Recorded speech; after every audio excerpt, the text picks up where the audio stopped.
Good evening. आज हम यहाँ पर फिजिक्स में वृत्तीय गति पढ़ा रहे हैं, सर्कुलर मोशन। इसको हमने पहले भी पढ़ाया है।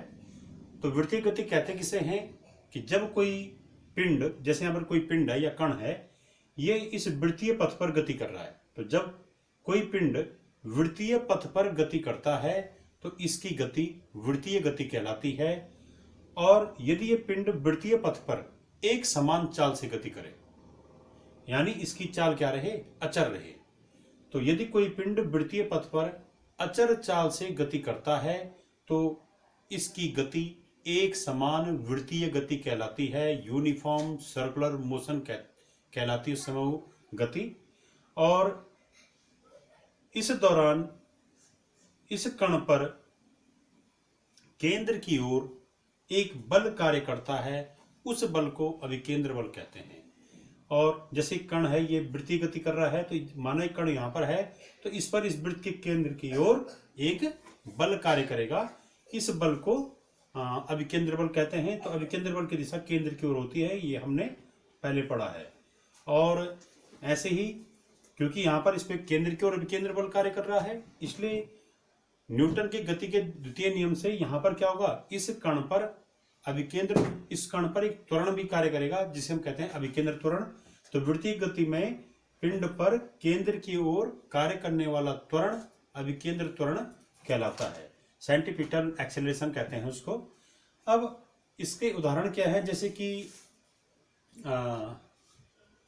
सूर्य के चारों ओर ग्रहों की गति। जैसे बुध ग्रह है, ये सूर्य के चारों ओर वृत्तीय पथ पर गति करता है, तो बुध की सूर्य के चारों ओर वृत्तीय पथ पर जो गति है वो एक समान वृत्तीय गति का उदाहरण है।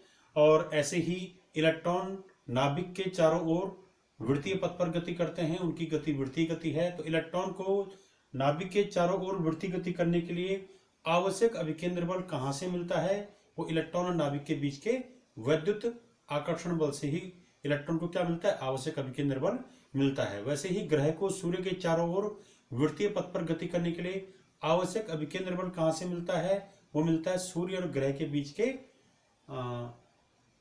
गुरुत्वाकर्षण बल से। ठीक है। इसी प्रकार से जैसे कोई गाड़ी है, ये वृत्तीय पथ पर गति कर रही है। ठीक है। जैसे कि माना सीधी सड़क पे कोई गाड़ी आ रही है, कहीं पे मोड़ आ जाता है, तो मोड़ पर वो कार क्या होगी, ये मोड़ आ गया वृत्तीय मोड़, तो वृत्तीय मोड़ पर ये कार जो है समय क्या चल रही है, ये वृत्तीय पथ पर गति कर रही है। तो हम ये कह सकते हैं मोड़ों पर कार क्या करती है, वृत्तीय पथ पर गति करती है। उस समय इस कार को आवश्यक अभिकेंद्र बल टायर और सड़क के बीच के घर्षण बल से प्राप्त होता है। यानी जब मोड़ों पर कोई वाहन वृत्तीय पथ तय करते हुए चलता है तो वहां पर उसको आवश्यक अभिकेंद्र बल गाड़ी के टायर और सड़क के बीच के घर्षण बल से प्राप्त होता है। तो अलग अलग जगह पे अभिकेंद्र बल अलग अलग बलों से प्राप्त होता है। तो वृत्तीय गति तभी होगी जब पिंड को आवश्यक अभिकेंद्र बल प्राप्त हो जाएगा। अब हम यहाँ पर जो है इसमें अगली हेडिंग पढ़ रहे हैं, समतल सड़क पर कार की गति। समतल सड़क का मतलब है ये सीधी सड़क है कोई, अब इसमें प्लेन सड़क है, इसमें क्या हो रहा है, अचानक कोई मोड़ आ गया। तो समतल सड़क पर किसी मोड़ पर, ठीक है, समतल सड़क क्या दो या समतल मोड़ पर कार की गति। तो समतल सड़क पर कार की गति में क्या होगा, माना ये कोई मोड़ आ गया, ठीक है, ये मोड़ बिल्कुल प्लेन है, समतल है, तो यहां पर कार की गति क्या होगी। तो इसके लिए जो है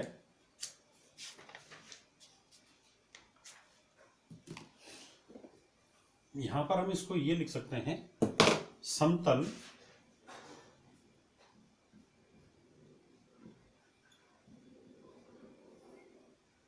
वृत्ताकार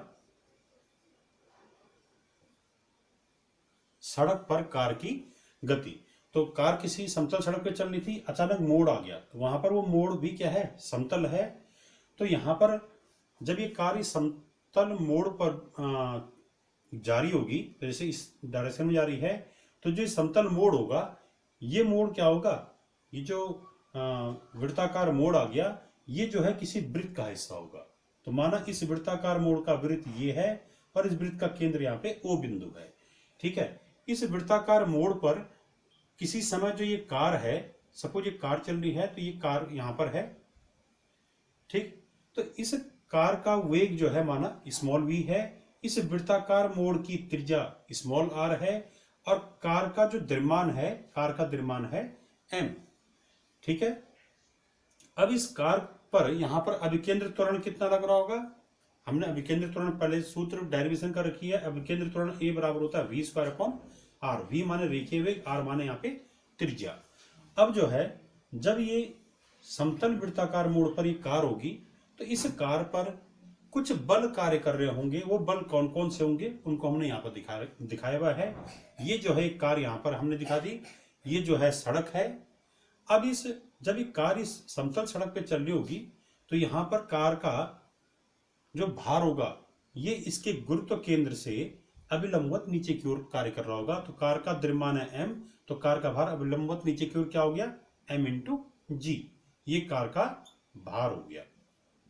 अब समतल सड़क है तो समतल सड़क पर क्या होगा? इस यहाँ पर जो एक सड़क है इसके द्वारा इस कार पर अभिलंबवत ऊपर की ओर क्या लगेगा? अभिलंब प्रतिक्रिया बल लगेगा। तो ये अभिलंब प्रतिक्रिया बल है। ठीक है, तो यहाँ पर क्योंकि समतल सड़क पे गाड़ी जा रही है तो इसमें अभिलंब प्रतिक्रिया बल और भार, ये दोनों, इन दोनों की क्रिया रेखा एक दूसरे के ठीक विपरीत दिशा में होंगी। ठीक है, भार अभिलंबवत नीचे की ओर है तो प्रतिक्रिया बल अभिलंबवत ऊपर की ओर होगा। दोनों के बीच का कोण होगा 180 अंश। तो यहाँ पर एक बल कार्य कर रहा है, यहाँ पे कार पे कार्य, कौन सा बल कार्य कर रहा है? भार अभिलंबवत नीचे की ओर। कार पर क्या है? सड़क का अभिलंब प्रतिक्रिया बल लंबवत ऊपर की ओर। और तीसरा बल यहाँ पर ये घर्षण बल, ये क्या है? F क्या है यहाँ पे? घर्षण बल। ये घर्षण बल यहाँ पे कार पे कार्य कर रहा होगा। तो यहाँ पर जो है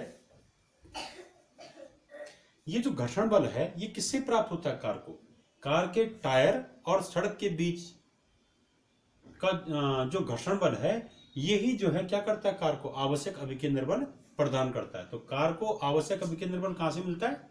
घर्षण बल से। अब हम यहाँ पे अगर हम इस चित्र को देखें तो क्या होगा कि जब संतुलन की स्थिति में ये जो प्रतिक्रिया बल है N, ये इस भार mg के बराबर होता है। तो N बराबर mg। ठीक है, ये क्या है? प्रतिक्रिया बल, अभिलंब प्रतिक्रिया बल कार के भार के बराबर होता है। दूसरा क्या हमने यहाँ पर कहा कि ये कार इस समय वृत्ताकार मोड़ पर चल रही है। तो वृत्ताकार मोड़ पर चल रही है तो इसको आवश्यक अभिकेंद्र बल प्राप्त हो गया होगा। तो आवश्यक अभिकेंद्र बल किससे मिला होगा? घर्षण बल से। यानी अभिकेंद्र बल किसके बराबर माना जाएगा? घर्षण बल के बराबर। तो यहाँ पर ये लिखा गया है कि संतुलन की स्थिति में, यानी जब संतुलन का मतलब है जब इस पे लगने वाले सभी बलों का परिणामी क्या हो? शून्य हो। ठीक है, और कार यहाँ पे संतुलित होकर इस मोड़ को पार कर जाए तो वहां पर क्या होगा? अभिकेंद्र बल किसके बराबर होगा? घर्षण बल, क्योंकि अभिकेंद्र बल घर्षण बल से ही प्राप्त होता है। तो ये दोनों आपस में बराबर होगी। तो अभिकेंद्र बल घर्षण बल के बराबर है। घर्षण बल दर्शा रखा हमने F से, या Fs से कह दो इसको। तो होता क्या है, ये जो Fs है ये हमने स्थैतिक घर्षण के नियम में पढ़ा था। Fs बराबर μs इंटू n, जहां ये μs क्या है? ये स्थैतिक घर्षण गुणांक है। तो यहां पर ये कार इस मोड़ को संतुलित होकर पार कर ले, इसके लिए क्या होना चाहिए? जो घर्षण बल Fs है, ये Fs जो है ये इस μs n से क्या होना चाहिए? ये छोटा होना चाहिए या इसके बराबर होना चाहिए।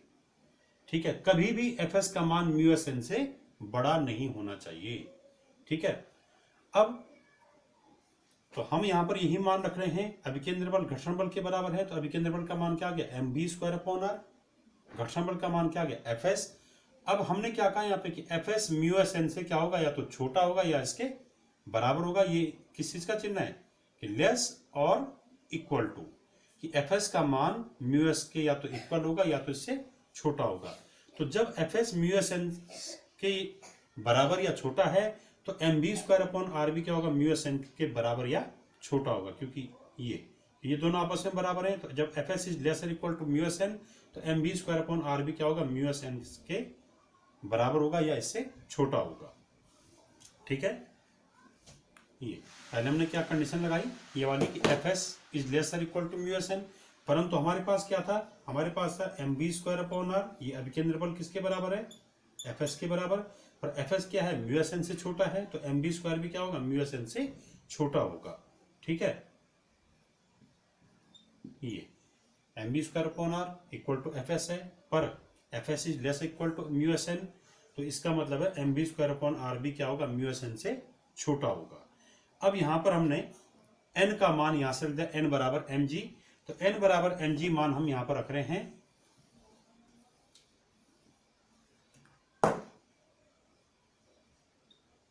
n बराबर एम जी मान इस वाले में रख दीजिए, तो ये आ जाएगा हमारा M V square upon R equal to mu S, और n के स्थान पे क्या रख दिया, एम जी। m क्या है, इस कार का द्रव्यमान, तो m से m कैंसिल हो गया, तो ये आ गया हमारा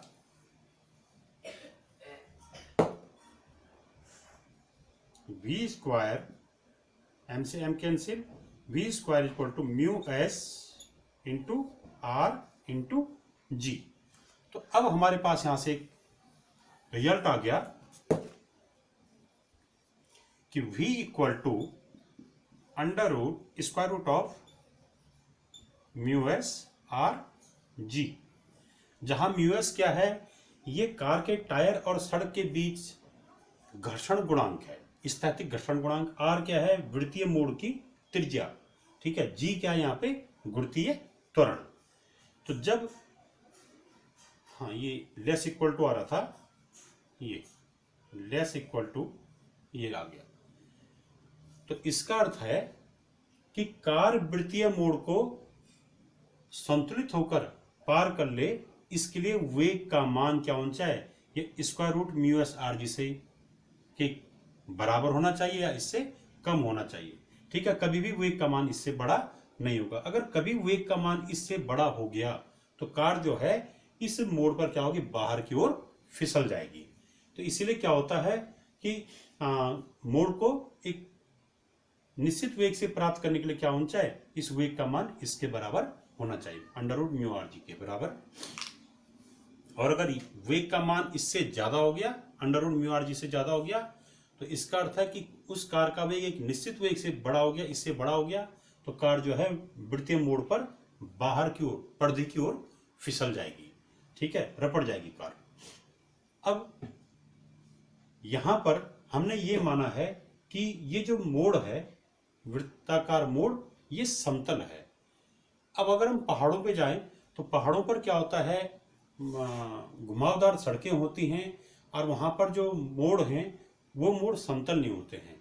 वहां पर मोड़ों को कुछ अंदर की ओर झुकावा बनाया जाता है, कि अगर हम जैसे ये कह दें, ये इस प्रकार, जैसे सड़क है तो इस प्रकार का मोड़ होगा। ठीक है, यानी उन मोड़ों पे क्या होता है, बाहर की तरफ का जो हिस्सा होगा वो अंदर की तरफ के हिस्से की तुलना में कुछ उठावा बनाया जाता है। जैसे समतल सड़क थी, ये जा रही थी, अब यहाँ पर मोड़ आ गया, तो यहाँ पर ऐसा नहीं होगा, ये सीधा नहीं होगा, ये क्या होगा, यहाँ पे थोड़ा उठावा होगा ऐसे, यानी पहले समतल सड़क थी, अब ये उठावा होगा ऐसे।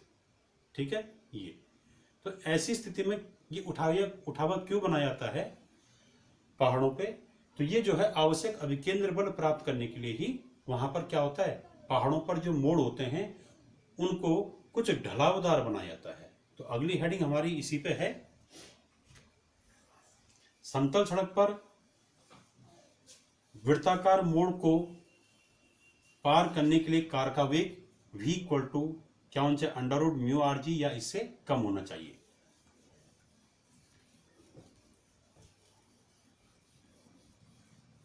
और यहां पर आवश्यक अभिकेंद्र बल किससे मिलता है, कार के टायर और सड़क के बीच के घर्षण बल से प्राप्त होता है। अब जो है यहां पर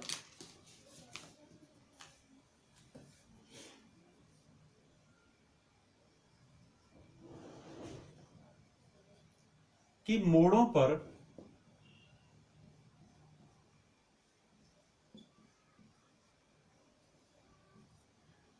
सड़क को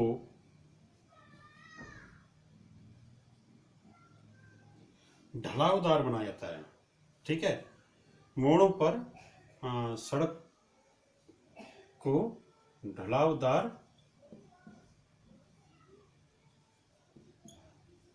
या ये कह सकते हैं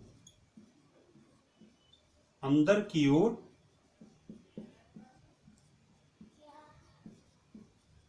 झुका हुआ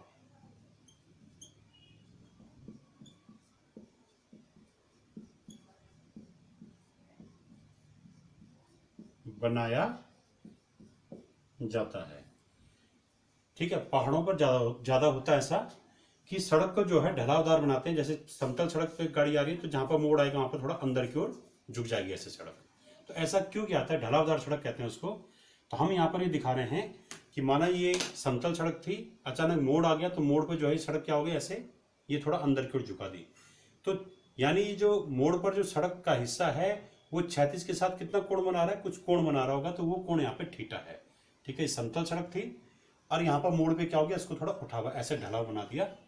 तो यहाँ पर मोड़ पर सड़क का जो बाहरी हिस्सा है वो अंदर के हिस्से की तुलना में क्या होता है, कुछ उठावा बनाया जाता है मोड़ों पे। और इसको हम ऐसा मान सकते हैं, ये इस प्रकार से समतल नहीं होगा, मोड़ों पे क्या होगा, सड़क कुछ इस प्रकार से होगी, ये इस प्रकार से ये वाला पोर्शन ये। तो ऐसा करने पे क्या होगा, यहां पर जो ये हिस्सा होगा, सॉरी, ये यहां पर क्या होगा, जो ये झुकी हुई सड़क है, ये झुकी हुई सड़क ये इस क्षैतिज सड़क के साथ क्या बना रही होगी, कुछ कोण बना रही होगी। यहाँ पे कोण बन रहा है बीच में। ठीक है, तो इस कोण को हमने दिखा दिया थीटा कोण। ठीक है, अब यहां पर ये इस प्रकार का ये है। ठीक है, ये तो यहां पर ये कोण जो है ऐसे हमने ये थीटा कोण बन रहा है, तो ये कोण यहां पर दिखा रखा है। इस मोड़ पर ये गाड़ी जा रही है, कोई कार जा रही है, कार का गुरुत्व केंद्र G है। ठीक है, और बाहर का हिस्सा मोड़ पे, मोड़ के बाहर का हिस्सा मोड़ के अंदर के हिस्से की तुलना में कुछ उठावा रहता है। तो कितने कोण से उठावा है, वो थीटा कोण से। अब यहां पर गुरुत्व केंद्र पे कार का द्रव्यमान है माना m, तो कार का भार लंबवत नीचे की ओर कार्य कर रहा है mg। और यहां पर क्या होगा, इस मोड़ पे क्योंकि कुछ ढलावदार मोड़ है, तो यहां पर इस मोड़ पे क्या होगा, इस कार पर एक प्रतिक्रिया बल कार्य करेगा। तो प्रतिक्रिया बल कैसे कार्य करेगा, प्रतिक्रिया बल हमेशा तल के लंबवत होता है। तो ये है प्रतिक्रिया बल R। तो ये प्रतिक्रिया बल R यहां पर इस ढलावदार मोड़ के अभिलंबवत कार्य करेगा ऐसे। तो यहां पर क्या हो रहा है, अभिलंब प्रतिक्रिया जो ये लंबवत, ये जो प्रतिक्रिया बल लग रहा है, ये प्रतिक्रिया बल इस समय भार वाली दिशा के विपरीत दिशा में नहीं है। प्रतिक्रिया बल इस दिशा में है, अब भार वाली दिशा ये है। तो यहां पर भार की क्रिया रेखा और प्रतिबल की क्रिया रेखा एक दूसरे के विपरीत नहीं रह पाती है। कि जब वृत्ताकार मोड़ कुछ झुके हुए बनाए जाते हैं, अंदर की ओर झुके बनाए जाते हैं, तो यहाँ पर जो गाड़ी आती है, यहाँ पर गाड़ी जब कोई कार या कोई वाहन जाता है तो यहाँ पर क्या होता है, उसके भार की क्रिया रेखा और गाड़ी पर लगने वाले प्रतिक्रिया बल की क्रिया रेखा एक दूसरे के विपरीत नहीं होती है। अब यहाँ पर माना अगर ये थीटा कोण है तो इस भार का, इस प्रतिक्रिया बल का ऊर्ध्वाधर के साथ झुकाव भी क्या होगा, थीटा होगा। देखिए कैसे, ये प्रतिक्रिया बल की रेखा ये है, तो ये कोण क्या होगा, ये कोण होगा 90 अंश। ठीक है, ये थीटा हो गया।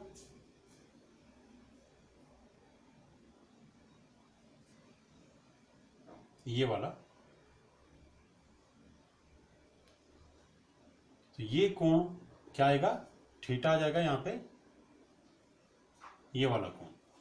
ठीक है, अगर ये थीटा होगा, ये 90 है, तो ये कितना होगा 90 माइनस थीटा। तो ये 90 माइनस थीटा होगा, तो ये भी क्या होगा 90 माइनस थीटा होगा। तब हम इसको यहाँ पे प्रूफ कर सकते हैं। ये यहाँ पर ये त्रिभुज क्या आ गया, ये त्रिभुज अगर हम अलग से बनाए इसको,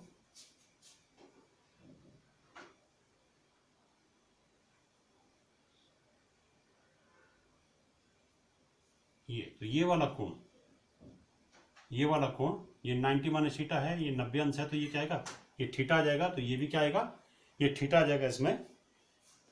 तो ज्यामिति से हम इसको सिद्ध कर सकते हैं।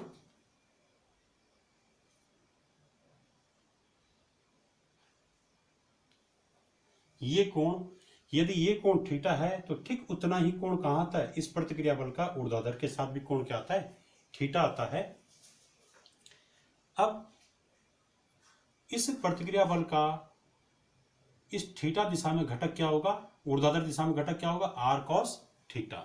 और इस प्रतिक्रिया बल का इस ऊर्ध्वाधर के लंबवत दिशा यानी ये, तो इस प्रतिक्रिया बल का इस मोड़ की दिशा में घटक, ये इस दिशा में घटक क्या होगा, ये वाला होगा, ये वाला। तो ये घटक है आर साइन थीटा। तो यानी आर के थीटा दिशा में और थीटा के लंबवत दिशा में घटक ज्ञात कर दिए, ठीक है।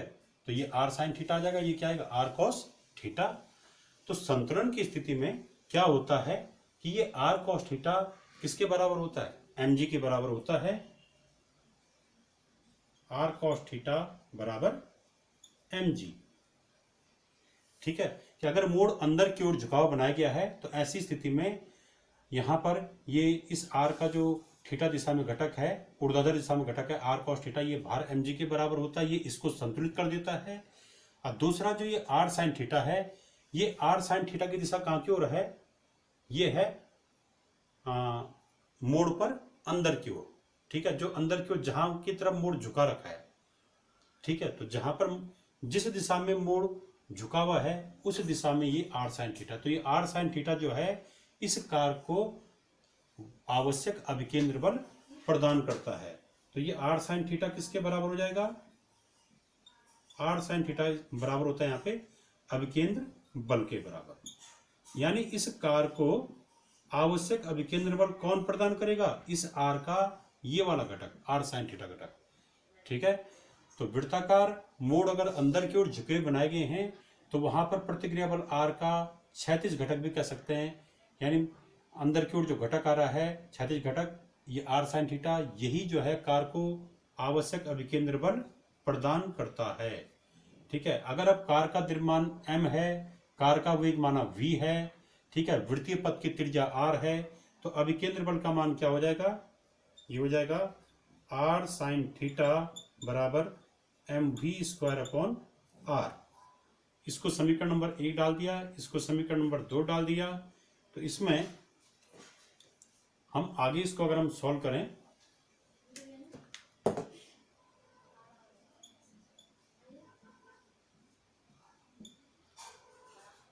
तो समीकरण नंबर 2 में 1 का भाग दीजिए, आर साइन थीटा बटे आर कॉस थीटा कीजिए, R sine theta upon R cos theta, ये बटे ये कीजिए, इक्वल टू ये बटे ये कर दीजिए, आर साइन थीटा बटे आर कॉस थीटा बराबर M V square upon R upon M जी।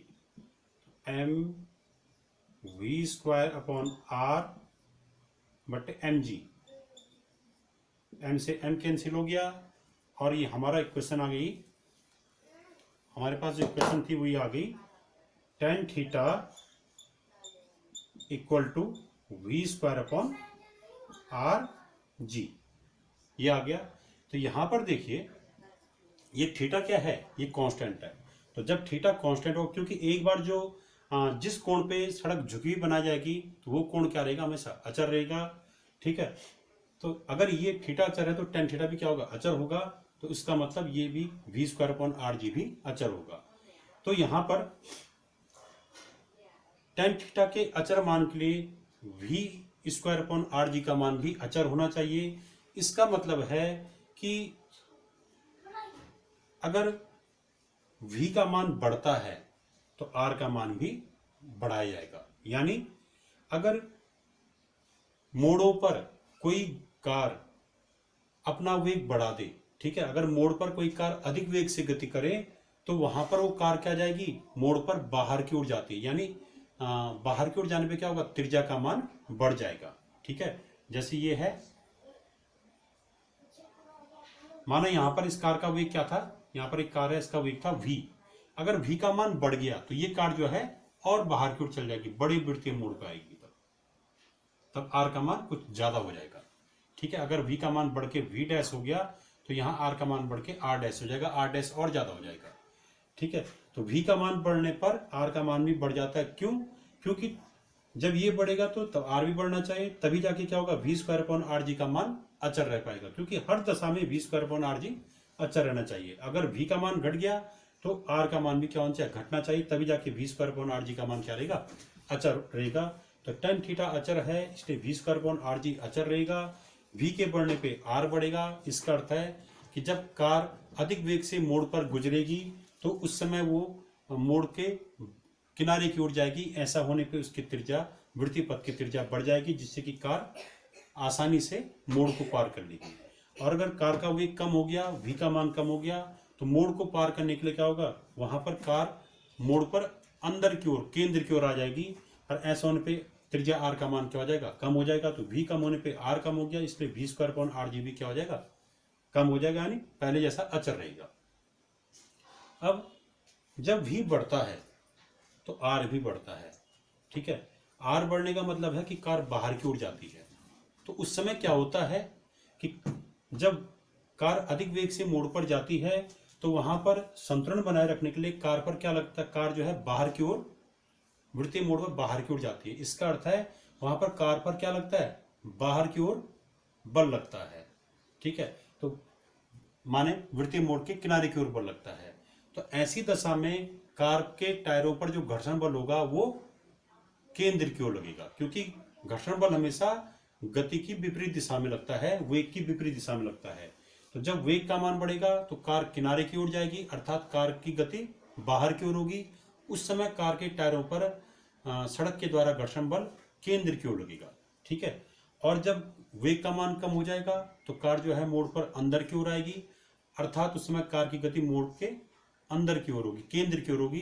तो जब वी कम होने पे कार केंद्र की ओर, मोड़ पे अंदर की ओर गति करेगी, उस समय जो है कार के टायरों पर घर्षण बल केंद्र से बाहर की ओर लगेगा।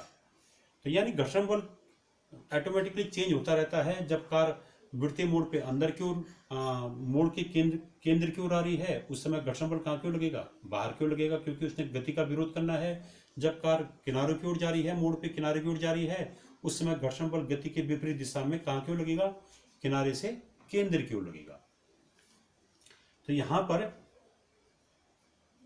मोड़ों पर सड़क को ढलावदार क्यों बनाया जाता है, क्वेश्चन ये है। वो इसलिए क्योंकि कभी कभी क्या होता है कि मोड़ वृत्ताकार होते हैं और वहां पर जो है मोड़ को आसानी से पार करने के लिए कार को जो है जो आवश्यक अभिकेंद्र बल चाहिए वो घर्षण बल से प्राप्त नहीं हो पाता है। कई बार ऐसा होता है पहाड़ों पर, क्योंकि चक्करदार सड़कें होती हैं, तो वहां पर मोड़ वृत्ताकार होते हैं। तो वृत्तीय मोड़ को पार करते समय कार को जो है आवश्यक, या गाड़ी को आवश्यक अभिकेंद्र बल घर्षण बल से प्राप्त नहीं हो पाता है। ऐसी दशा में अगर कार उस मोड़ को पार करने की कोशिश करेगी तो वो वहां पर पलट जाएगी। ठीक है, वो अंदर की ओर पलट जाएगी, उस पर अभिकेंद्र बल अंदर की ओर लगने के कारण वो अंदर की ओर पलट जाएगी। इससे बचने के लिए क्या करते हैं, वहां पर मोड़ को कुछ अंदर की ओर झुकाव बना देते हैं, बाहरी किनारा कुछ उठावा बना देते हैं मोड़ का। इससे क्या होता है, मोड़ अंदर की ओर, वृत्त के केंद्र की ओर कुछ झुक जाता है। ऐसा होने पे कार जो है या गाड़ी जो है वो स्वतः ही अंदर की ओर, वृत्त के केंद्र की ओर झुक जाती है। ऐसा होने पे उस गाड़ी को आवश्यक अभिकेंद्र बल प्राप्त हो जाता है। तो इसीलिए जो है पहाड़ी सड़कों पर मोड़ों को अंदर की ओर झुकाव बनाया जाता है। ऐसा होने पर क्या होता है कि गाड़ी जो है स्वतः ही वृत्त के केंद्र की ओर, वृत्ताकार मोड़ों के केंद्र की ओर झुक जाती है, जिससे उनको आवश्यक अभिकेंद्र बल प्राप्त नहीं हो जाता है। और अगर मोड़ वहां पर समतल होंगे तो ऐसी दशा में गाड़ी के टायरों पर जो सड़क के द्वारा घर्षण बल लग रहा होगा, वो उस घर्षण बल से जो है गाड़ी को आवश्यक अभिकेंद्र बल प्राप्त नहीं हो पाता और वहां पर गाड़ी पलट जाएगी। ठीक है, तो जब घर्षण बल के द्वारा गाड़ियों को मोड़ों को पार करने के लिए आवश्यक अभिकेंद्र बल नहीं मिल पाता है, तो वहां पर आवश्यक अभिकेंद्र बल प्राप्त करने के लिए मोड़ों को अंदर की ओर कुछ झुकावा बना देते हैं, जिससे कि गाड़ियां जब उस मोड़ पर जाती हैं तो स्वतः ही वो मोड़ के केंद्र की ओर झुक जाती हैं। ऐसा होने पर गाड़ियों को आवश्यक केंद्र बल मिल जाता है और वो मोड़ों को आसानी से पार कर लेती हैं। इसीलिए जैसे ट्रेन है, कोई रेलगाड़ी है, तो रेलगाड़ी में जो पटरियां होती हैं वो मोड़ों पर क्या होता है, जो अंदर मोड़ों पर जो अंदर वाली पटरी कुछ वो अंदर कुछ जमीन में अंदर की ओर होती है और बाहर वाली पटरी कुछ उठी भी होती है।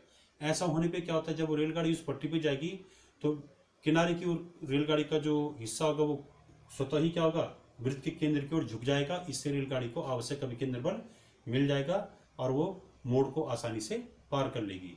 इसी प्रकार से मौत के कुएं में क्या होता है, मौत के कुएं में जो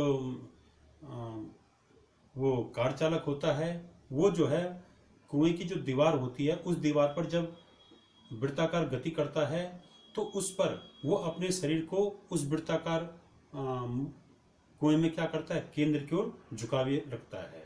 ठीक है, तो जब मौत के कुएं में खिलाड़ी दीवारों पर वृत्तीय पथ पर गति करता है तो वहां पर वो अपने शरीर को केंद्र की ओर कुछ झुकाए हुए रहता है। ऐसा होने पे उस खिलाड़ी को, उस वाहन चालक को आवश्यक अभिकेंद्र बल मिल जाता है, जिससे कि वो उन दीवारों पर संतुलित होकर कार को चला पाता है, बाइक मोटर साइकिल को चला पाता है। वो अपने शरीर को अंदर की ओर झुकाता है जिससे कि आवश्यक अभिकेंद्र बल मिल जाए। और वहां पर एक चीज और होती है, जब वो दीवार पर गति करता है तो दीवार के द्वारा उस गाड़ी पर बाहर की ओर जो बल लगता है, तो दीवार के द्वारा गाड़ी पर जो बाहर की ओर बल लगता है उस बल का क्षैतिज घटक उस गाड़ी को आवश्यक अभिकेंद्र बल देता है और उस बल का ऊर्ध्वाधर घटक क्या करता है, गाड़ी के भार को संतुलित करता है। इसी प्रकार से हवाई जहाज या हेलीकॉप्टर जब ये उड़ते हैं तो किसी क्षैतिज मोड़ पर, किसी क्षैतिज पथ पे जब वो मुड़ते हैं तो वो कुछ झुक जाते हैं। जैसे हवाई जहाज जा रहा है तो जब यहाँ पर कहीं पे क्षैतिज पथ पे, क्षैतिज तल पे ये कुछ मोड़ पे आएगा तो क्षैतिज तल पे किसी मोड़ पर क्या होते हैं, ये अपने को कुछ झुका देते हैं ऐसे, तो ये स्वतः झुक जाते हैं ऐसे अंदर की ओर। ऐसा होने पे क्या होता है, वहां पर उस समय उस हवाई जहाज पे जो बल लग रहे होंगे उन बलों का क्षैतिज घटक उस हवाई जहाज को आवश्यक अभिकेंद्र बल प्रदान करता है और कार्य करने वाले बलों का ऊर्ध्व घटक वहां पर क्या करता है, हवाई जहाज के भार को संतुलित करता है। तो यहां पर इससे हमें ये निष्कर्ष प्राप्त हुआ कि V बढ़ने पे क्या होगा, R बढ़ेगा और इसीलिए क्या होता है, मोड़ों पर अधिक वेग से गाड़ी चलने पे क्या होती है, गाड़ी वृत्त के ये मोड़ के बाहर की ओर जाती है। बाहर की ओर जाने पे क्या होता है, त्रिज्या बढ़ जाती है, जिससे कि V² का मान क्या होता है, कांस्टेंट होता है। अब इसके बाद अपकेंद्र बल, अपकेंद्र बल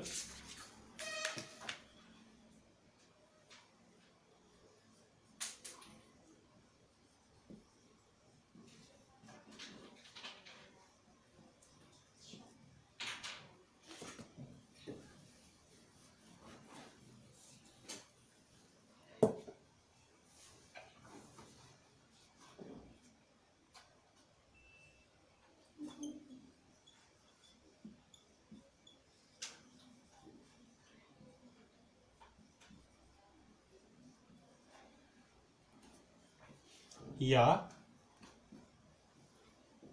छद्म बल, ये इसको हम ऐसा समझ सकते हैं जैसे कोई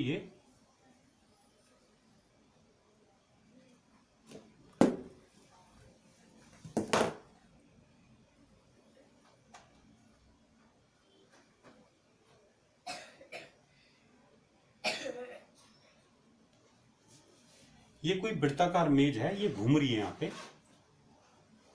ये इस वृत्ताकार मेज का केंद्र है और हम यहाँ पर क्या कर रहे हैं, कोई वस्तु रख देते हैं यहाँ पे, ये कोई वस्तु है और हमने इसको जो है इस केंद्र, यहाँ पर केंद्र में कोई कील लगा रखी है, ठीक है, और ये मेज घूम रही है इस डायरेक्शन में, ठीक है। अब यहाँ पर ये वस्तु है तो ये वस्तु जो है इस केंद्र में जो कील है, इस कील के साथ ये बंधी हुई है।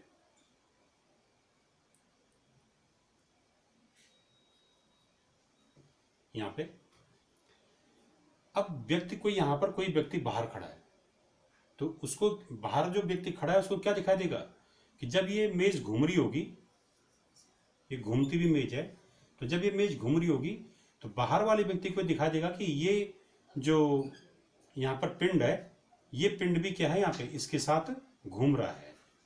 ठीक है, यानी बाहर जो यहाँ पर कोई व्यक्ति होगा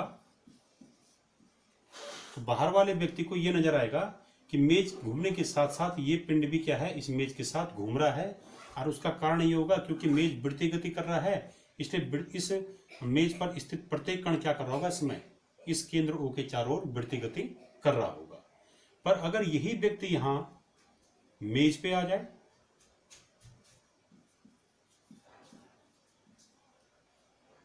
बाहर वाले व्यक्ति को तो ये पिंड क्या होगा, वृत्ति गति करता हुआ नजर आएगा, और वो ये बोलेगा कि ये इस पिंड को आवश्यक अभिकेंद्र बल मिल गया, इसलिए पिंड क्या कर रहा है, वृत्ति गति कर रहा है। और इस पिंड को आवश्यक अभिकेंद्र बल कैसे मिला कि पिंड और इस केंद्र के बीच जो डोरी है, इस डोरी पर जो तनाव बल लग रहा होगा, वो तनाव बल जो है इस पिंड को आवश्यक अभिकेंद्र बल प्रदान कर रहा है, इसलिए ये पिंड क्या है, इस वृत्तीय मेज पर वृत्तीय गति कर पा रही है। ये किसको नजर आएगा, जो व्यक्ति यहाँ बाहर होगा उसको ऐसा नजर आएगा। परंतु जब यही व्यक्ति मेज पे बैठ गया, यहाँ पर मेज पे है, अब मेज घूम रहा है, तो मेज घूमने के साथ साथ क्या होगा, ये व्यक्ति भी मेज के साथ घूम रहा होगा, ये पिंड भी मेज के साथ घूम रहा होगा।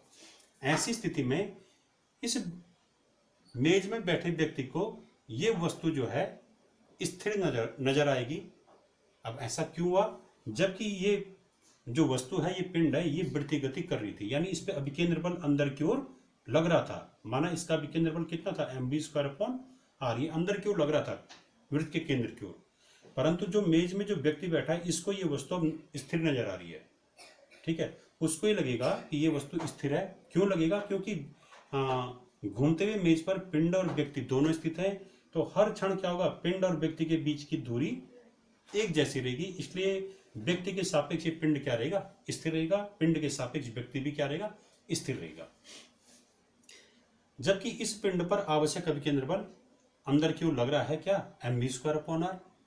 तो इस व्यक्ति को ये पिंड स्थिर नजर आ रहा है, तो व्यक्ति ये सोचेगा कि इस पिंड पर जो अभिकेंद्र बल अंदर की ओर नजर आ रहा था, अंदर की ओर लग रहा था, उतना ही बल एक बाहर की ओर लग रहा होगा, बाहर की ओर। मेज पे बैठा व्यक्ति पिंड को स्थिर देख रहा है, तो वो स्थिर देख रहा है पिंड को, तो वो ये सोचेगा कि इस पिंड पर परिणामी बल क्या है, शून्य है, इसलिए क्या है, अपनी जगह पे स्थिर है। ठीक है, और इस पे परिणामी बल शून्य है, तो ये इसका मतलब कि इस पिंड पे जो बल अभिकेंद्र बल पहले अंदर की ओर लग रहा था, उतना ही बल इस पे बाहर की ओर लग रहा होगा, जिसके परिणाम स्वरूप टोटल बल, परिणामी बल क्या हो गया, शून्य हो गया, और इसलिए पिंड क्या है, स्थिर है। पर वास्तव में ऐसा नहीं होता है। इस पिंड पर केंद्र की ओर अभिकेंद्र बल तो कार्य करता है, पर इसके बराबर विपरीत दिशा में कोई भी बल यहाँ विपरीत दिशा में कार्य नहीं करता है। तो यानी इस व्यक्ति को केवल एक आभास हो रहा है, मेज में बैठे व्यक्ति को, यानी घूमती वस्तु पर बैठे व्यक्ति को ये आभास होता है कि उस मेज पर स्थित पिंड पर अभिकेंद्र बल की विपरीत दिशा में एक बराबर बल कार्य कर रहा है, जिस कारण ये पिंड क्या है, स्थिर है। तो अभिकेंद्र बल की विपरीत दिशा में जो बराबर बल लग रहा है, उस बल को छद्म बल या अवकेंद्र बल कहते हैं। इसी बल को हम छद्म बल या अवकेंद्र बल या झूठा बल या स्यूडो फोर्स या सेंट्रीफ्यूगल फोर्स कहते हैं।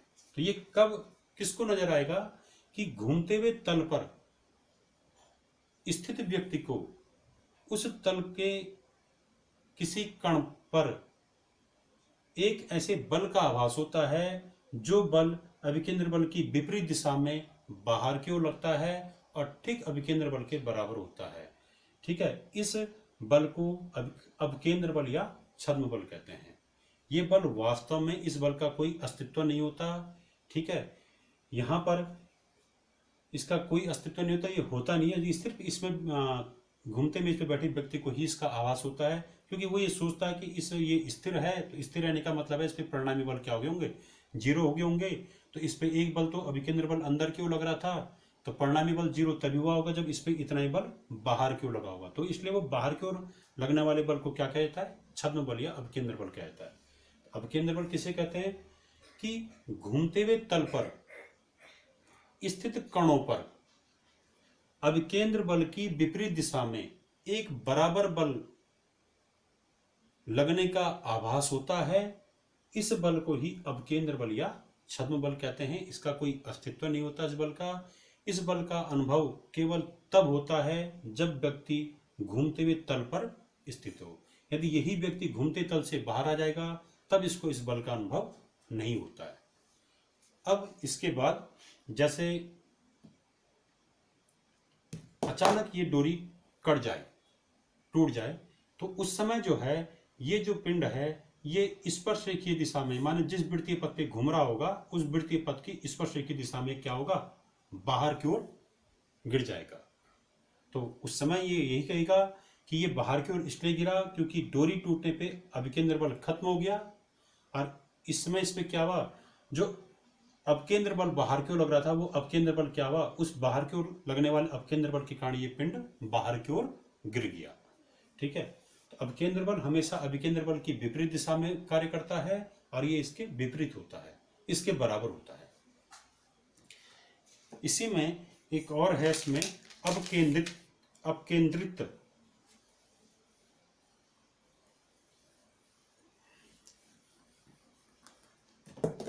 अपकेंद्रित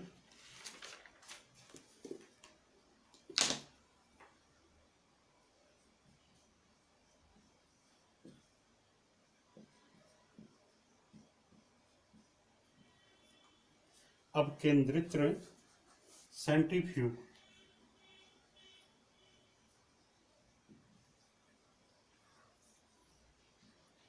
अपकेंद्रित,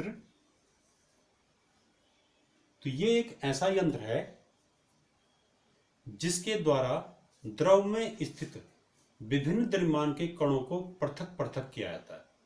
अपकेंद्रित वह युक्ति है जिसके द्वारा द्रव में स्थित भिन्न भिन्न द्रव्यमान के कणों को पृथक किया जाता है, या तरल पदार्थों में स्थित भिन्न भिन्न द्रव्यमान के कणों को पृथक करने की युक्ति को हम अपकेंद्रित कहते हैं। इसमें क्या होता है कि जैसे ये कोई बर्तन है, इस बर्तन में ये द्रव है,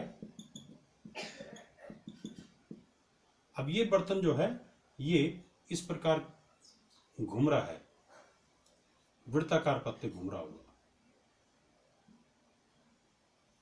ऐसे ये बर्तन घूम रहा है। तो घूमने में क्या होगा, इस बर्तन में स्थिति जो द्रव है, जैसे हम दूध मान सकते हैं इसको, ये भी क्या होगा, ये भी वृत्तीय पथ पर घूमेगा। ठीक है, बर्तन के वृत्तीय पथ पर घूमने पर इसमें स्थित दूध या द्रव भी क्या होता है, वृत्तीय पथ पर उसी दिशा में घूमता है। और इस द्रव को वृत्तीय पथ पर घूमने के लिए जो आवश्यक अपकेंद्र बल होगा वो कहां से मिलेगा, वो मिलेगा जो ये द्रव है, ये द्रव की जो परतें होंगी, इन परतों के बीच जो श्यान बल होगा,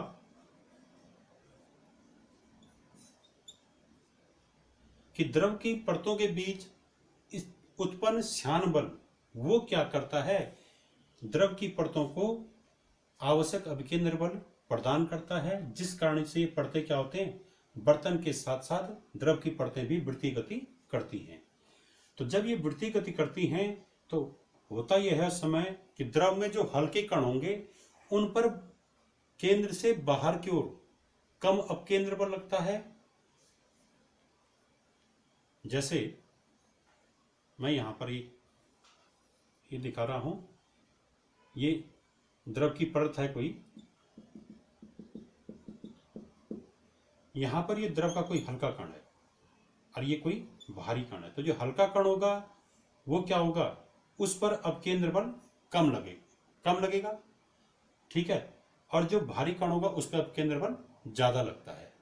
ठीक, तो हल्के कणों पर अपकेंद्र बल कम लगने के कारण क्या होते हैं, वो केंद्र से कम दूरी पर रहते हैं। ठीक है, और भारी कणों पर अपकेंद्र बल ज्यादा लगने के कारण वो केंद्र से ज्यादा दूरी पर रहते हैं।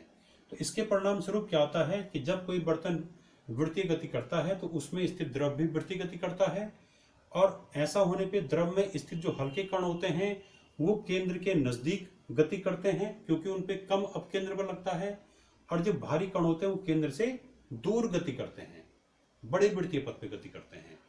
इससे क्या होता है कि उस द्रव की परतों की वृत्तीय गति करने के कारण जो है भारी कण परिधि की ओर चल जाते हैं और हल्के कण जो हैं केंद्र के नजदीक गति करते रहते हैं। इससे जो है विभिन्न द्रव्यमान के भारी या हल्के कणों को अलग अलग करने में सुविधा रहती है। इसी विधि से हम क्या करते हैं, दूध को घुमाकर जो है दूध से क्रीम अलग की जाती है। अब केंद्रित वो डिवाइस है जिसके द्वारा क्या किया जाता है, तरल पदार्थों को वृत्तीय पथ पर घुमाकर उनसे हल्के और भारी कणों को अलग अलग पृथक किया जाता है। तो इस डिवाइस के द्वारा क्या किया जाता है, दूध से क्रीम अलग की जाती है।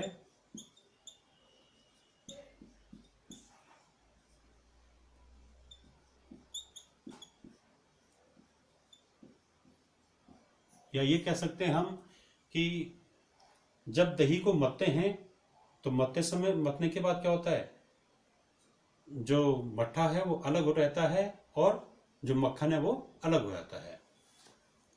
तो दूध को जब हम इसमें दूध से क्रीम अलग कैसे करते हैं, दूध को जो है एक बर्तन में रख देंगे, उस बर्तन को वृत्तीय पथ पे गति कराते हैं। ऐसे जैसे ये बर्तन है, इसमें इस नली में दूध भर दिया, अब इस नली को हम वृत्तीय पथ पे गति कराएंगे तो इस नली के अंदर जो दूध होगा वो दूध की परतें भी क्या करेंगी, वृत्तीय गति करेंगी। तो जब दूध की परतें यहाँ अंदर वृत्तीय गति कर रही होंगी तो दूध में जो हल्के कण हैं, हल्के कण मतलब क्रीम, दूध में हल्के कणों का मतलब है क्रीम, और भारी कण मतलब है कि प्योर दूध के कण। ठीक है, तो दूध के कण क्रीम से भारी होते हैं। तो जब दूध जो है इस नली के अंदर वृत्तीय गति कर रहा होगा तो दूध में जो भारी कण हैं वो ये वृत्तीय पथ पर बाहर की ओर चल जाते हैं, जबकि क्रीम के कण हल्के होते हैं वो क्या होते हैं, केंद्र के नजदीक रहते हैं। तो ऐसा होने पे क्रीम जो है केंद्र पे जमा हो जाती है और दूध के कण जो हैं वो बाहर की ओर चले जाते हैं। फलतः कुछ देर बाद जो है क्रीम केंद्र पे लग जाती है, उस क्रीम को हम बाद में निकाल देते हैं। ठीक है, तो दूध से क्रीम निकालने की विधि अपकेंद्रित के द्वारा समझाई जा सकती है। तो इसमें हमने आज ये पढ़ा कि मोड़ों पर वाहन कैसे गति करते हैं, उनको आवश्यक अभिकेंद्र बल कैसे प्राप्त होता है, या मोड़ जो है अंदर की ओर झुके हुए क्यों बनाए जाते हैं, इनसे वाहनों को आवश्यक अभिकेंद्र बल प्राप्त होता है इसलिए। ठीक है, और अपकेंद्रित या अपकेंद्र बल किसे कहते हैं, छद्म बल किसे कहते हैं। Thank you.